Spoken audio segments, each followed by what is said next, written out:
Assalamualaikum warahmatullahi wabarakatuh. Saya atas nama Rahmawati dan ketiga teman saya yaitu Muhammad Sadam Aditya, Yuyut Triguntoro, dan Eni Puspitasari. Pada pembahasan kali ini kami akan membahas tentang zakat, infak, dan sedekah dalam Muhammadiyah. Assalamualaikum warahmatullahi wabarakatuh. Saya Yuyut Triguntoro dari NIM 124 ingin menjelaskan tentang pengertian zakat, infak, dan juga sodako. Sodako berasal dari kata sodako yang berarti benar. Orang yang suka bersedekah adalah orang yang benar pengakuan imannya. Sikapnya sukarela dan tidak terikat pada syarat-syarat tertentu dalam pengeluarannya, baik mengenai jumlah, waktu, dan kadarnya. Pemberian sukarela yang dilakukan oleh seseorang kepada orang lain, terutama kepada orang-orang miskin, setiap kesempatan terbuka yang tidak ditentukan oleh jenis, jumlah, maupun waktunya. Sedekah tidak terbatas pada pemberian yang bersifat material saja, tetapi juga dapat berupa jasa yang bermanfaat bagi orang lain. Berikutnya adalah pengertian zakat. Secara bahasa, zakat berarti tumbuh, berkembang, dan berkah. Atau dapat pula berarti membersihkan atau mensucikan. Zakat juga berarti derma yang telah ditetapkan jenis, jumlah, dan waktu suatu kekayaan atau harta yang wajib diserahkan dan pendayagunaannya pun ditentukan pula, yaitu dari umat Islam untuk umat Islam. Zakat adalah nama dari sejumlah harta tertentu yang telah mencapai syarat tertentu atau nisyab yang diwajibkan Allah Subhanahu wa taala untuk dikeluarkan dan diberikan kepada yang berhak menerimanya dengan persyaratan tertentu pula. Berikutnya adalah pengertian dari infak. Infak berasal dari kata anfaqo yang berarti mengeluarkan sesuatu harta untuk kepentingan sesuatu. Menurut terminologi syariat, infak berarti mengeluarkan sebagian dari harta atau pendapatan untuk suatu kepentingan yang diperintahkan Islam. Jika zakat ada nisabnya, infak tidak mengenal nisab. Infak dikeluarkan setiap orang yang beriman, baik yang berpenghasilan tinggi maupun rendah, apakah ia di saat lapang maupun sempit. Pada slide kali ini saya akan menjelaskan tentang nilai-nilai Islam, zakat, sedekah, dan infak. Untuk nilai-nilai zakat yaitu peningkatan kualitas keimanan kepada Allah Subhanahu wa taala, pendekatan diri kepada Allah Subhanahu wa taala, bersyukur atas nikmat Allah Subhanahu wa taala, meningkatkan ketaatan kepada Allah Subhanahu wa taala, meyakini ridha Allah, membersihkan diri dari sifat pelit, kikir, dan cinta harta. Dan juga dengan menunaikan zakat diharapkan sifat pelit, kikir, cinta terhadap harta menjadi terkikis pada diri manusia. Saya atas nama Rahmawati dengan NIM 122. Pada slide kali ini saya akan menjelaskan tentang nilai-nilai infak, di mana memudahkan seseorang masuk ke dalam surga. Allah berfirman, "Dan bersegeralah kamu pada ampunan dari Tuhanmu dan pada surga yang luasnya seluas langit dan bumi, yang diadakan untuk orang-orang yang bertakwa, yaitu orang-orang yang menafkahkan harta mereka baik di waktu lapang maupun sempit, dan orang-orang yang menahan amarah mereka dan memaafkan kesalahan orang." Kemudian ahli sedekah akan dipanggil untuk masuk surga dari pintu sedekah. Rasulullah Shallallahu Alaihi Wasallam bersabda, siapa yang ahli sedekah dia akan dipanggil masuk surga dari pintu sedekah. Kemudian yang terakhir yaitu terjaga dari api neraka. Nabi bersabda, jauhilah api neraka meskipun hanya dengan sebutir kurma. Kemudian slide selanjutnya yaitu membahas tentang nilai-nilai sedekah, di mana memperbanyak kebaikan dan melipat gandakan pahala di sisi Allah Subhanahu wa taala. Allah pun berfirman, perumpamaan orang-orang yang menginfakkan hartanya di jalan Allah adalah seperti sebutir benih yang tumbuh menjadi 7 bulir, dan pada tiap-tiap bulir menghasilkan 100 biji. Allah melipat gandakan pahala bagi siapa yang dikehendaki, kemudian menyucikan jiwa. Allah berfirman, ambillah zakat dari sebagian harta mereka, dengan zakat itu kamu membersihkan dan menyucikan mereka, memberkahi dan menumbuhkan harta. Nabi Rasulullah Shallallahu Alaihi Wasallam bersabda, sedekah tidak akan membuat harta berkurang, kemudian membuat seseorang mendapatkan perlindungan Allah dari terik matahari di padang marsya nanti pada hari kiamat. Nabi Rasulullah Shallallahu Alaihi Wasallam bersabda, ada 7 kelompok yang akan dilindungi Allah di hari yang tidak ada tempat berteduh kecuali dalam naungan-naungannya. Salah satunya seseorang yang bersedekah dengan sembunyi-sembunyi, sehingga tangan kirinya tidak mengetahui apa yang diinfakkan oleh tangan kanannya. Kemudian yang terakhir yaitu mengobati dan melembutkan hati yang keras. Kata Abu Hurairah, ada seseorang yang datang kepada Rasulullah Shallallahu Alaihi Wasallam mengeluhkan hatinya yang keras. Beliau bersabda, jika engkau ingin melembutkan hati engkau, maka berilah makan kepada orang miskin dan usaplah dengan lemah lembut dan kasih sayang pada anak yatim tersebut. Oke, Assalamualaikum warahmatullahi wabarakatuh. Saya Muhammad Sadam Aditya dengan NIM 117 akan menerangkan tentang hikmah zakat, infak, dan sodako. Yang pertama adalah hikmah zakat. Zakat adalah ibadah wajib bagi semua umat Islam dan termasuk ke dalam rukun Islam yang keempat. Secara bahasa, zakat artinya bersih, suci, berkat, dan berkembang. Dari segi istilah, zakat mengacu kepada harta tertentu yang wajib dikeluarkan oleh setiap orang yang beragama Islam dan diberikan kepada yang berhak menerimanya. Perintah mengenai zakat bisa kita temukan di beberapa ayat dalam Al-Quran. Salah satunya seperti yang tertuang dalam surat Al-Baqarah ayat 43 yang berbunyi, "Dan dirikanlah sholat, tunaikanlah zakat, dan rukuklah berserta orang-orang yang rukuk." Selain sebagai bentuk amalan dan ketaatan terhadap perintah Allah Subhanahu wa Ta'ala, zakat memiliki banyak hikmah dalam pelaksanaannya, antara lain: 1. Mengurangi kesenjangan sosial antara si kaya dan si miskin.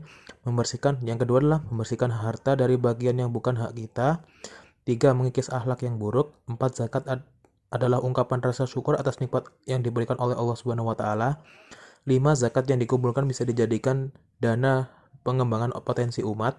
Yang keenam adalah memberikan dukungan moral dan material kepada orang-orang yang baru masuk Islam. Oke, di slide berikutnya saya akan menjelaskan tentang hikmah infak. Hikmah berinfak yang pertama adalah membersihkan harta. Setiap harta yang didapatkan dan ada sebagiannya adalah milik orang yang membutuhkan. Oleh karena itu, dengan berinfak manusia bisa membersihkan harta yang dimiliki dan menambah keberkahannya. Yang kedua, hikmah infak adalah menambah rezeki. Berinfak dan bersedekah justru akan membuat rezeki kamu semakin berlimpah. Hal ini sesuai dengan firman Allah dalam surat Al-Baqarah ayat 261. Di dalam ayat tersebut dijelaskan bahwa orang yang berinfak selayaknya adalah orang yang menanam sebutir biji dan dia akan memanen 7 kali lipat dari yang ditanamnya. Yang ketiga adalah menolak bala atau musibah. Hal ini sesuai dengan hadis Nabi yang menyebutkan bahwa satu-satunya amalan yang dapat menolak musibah adalah berinfak dan bersedekah. Dengan berinfak, secara tidak langsung kita sudah membantu orang lain. Orang lain yang kita bantu tentunya akan mendoakan kita agar terhindar dari musibah. Yang keempat, dilindungi pada hari akhir. Dalam hadis yang diriwayatkan oleh Tabrani, Rasulullah bersabda bahwa orang yang beriman akan selamat dari hari kiamat karena infak dan sedekahnya. Yang kelima, menyempurnakan ibadah. Di dalam surat Ali Imran ayat 92 dijelaskan bahwa kebajikan atau ibadah yang kamu kerjakan tidak akan sempurna jika kamu tidak berinfak dan bersedekah. Hal ini tentu sudah jelas bahwa infak adalah penyempurna ibadah kamu. Jika salat dan ibadahmu berhubungan kepada Allah, maka infak adalah ibadah yang berhubungan dengan sesama manusia.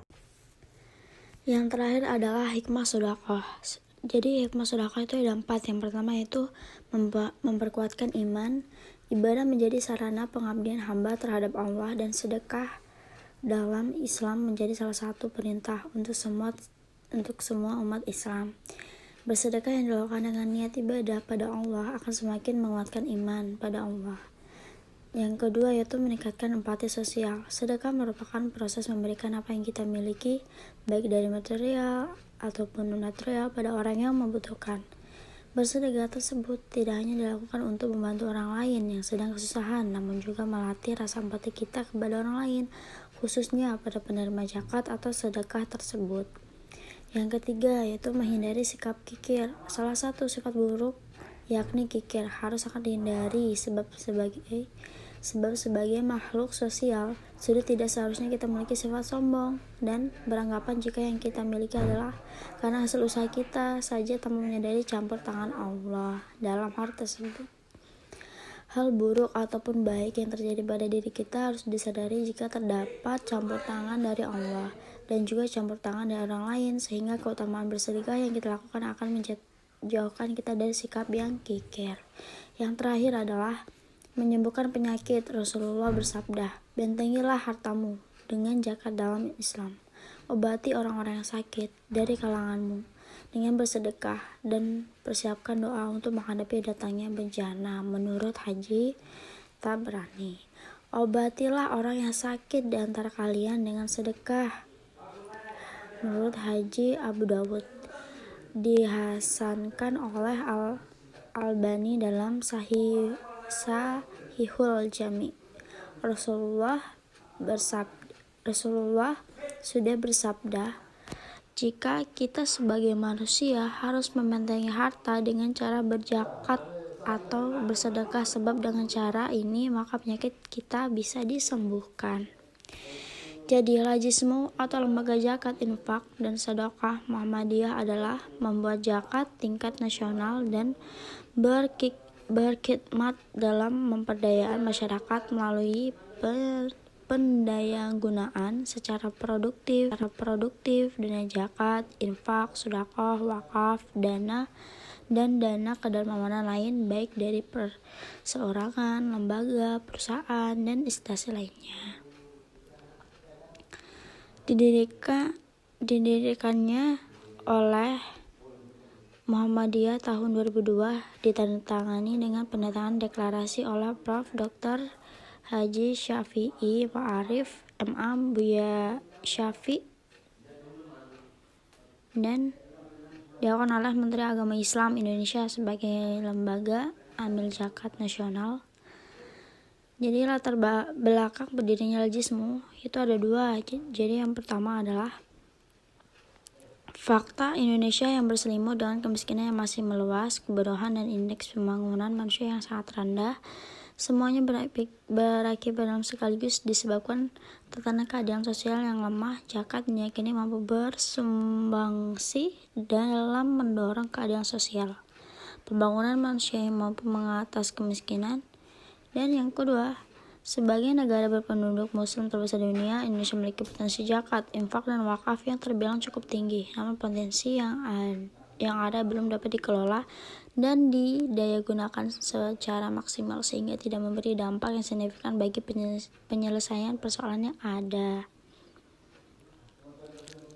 Jadi jaringan kerja Lajismu itu ada 1, 2, dan 3. Jadi Lajismu memiliki kantor layanan di seluruh Indonesia, tersebar di semua penjuru sampai ke pelosok negeri. Jaringan pendayagunaan zakat memiliki organisasi Lajis Muhammadiyah yang tersebar di 34 provinsi, 514 kota atau kabupaten seluruh Indonesia.